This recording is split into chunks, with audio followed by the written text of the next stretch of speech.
क्या आप जानते हैं, ज्ञान प्राप्त करने के बाद गौतम बुद्ध के सामने सबसे बड़ा प्रश्न ये था कि इस गहरे सत्य को सबसे पहले किसे बताया जाए। उन्होंने तुरंत उपदेश देना शुरू नहीं किया, बल्कि उन लोगों को याद किया जो उनके कठिन समय के साक्षी थे। ये वही 5 साधु थे जिन्होंने कभी उनके साथ कठोर तपस्या की थी और जिनके साथ उन्होंने सत्य की खोज का मार्ग साझा किया था। ज्ञान प्राप्ति के बाद बुद्ध उन्हें खोजते हुए सारनाथ पहुंचे। जब पंचवर्गीय भिक्षुओं ने उन्हें आते देखा तो पहले उन्होंने उन्हें ना पहचानने का निश्चय किया। उन्हें लगा कि बुद्ध ने तपस्या का मार्ग छोड़ दिया है। लेकिन जैसे ही बुद्ध ने बोलना शुरू किया, उनके शब्दों में ऐसा आत्मविश्वास, करुणा और सत्य था कि 5 साधुओं का मन बदल गया।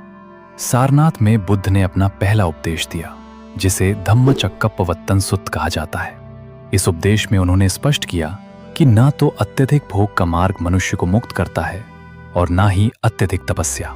उन्होंने मध्यम मार्ग का प्रतिपादन किया, जो विवेक, संतुलन और चेतना पर आधारित है। प्रथम उपदेश में 4 आर्य सत्य और अष्टांगिक मार्ग का उद्घाटन हुआ, जो केवल धार्मिक सिद्धांत नहीं बल्कि मनुष्य के दुख को समझने और उससे मुक्त होने की एक वैज्ञानिक दृष्टि प्रस्तुत करते हैं।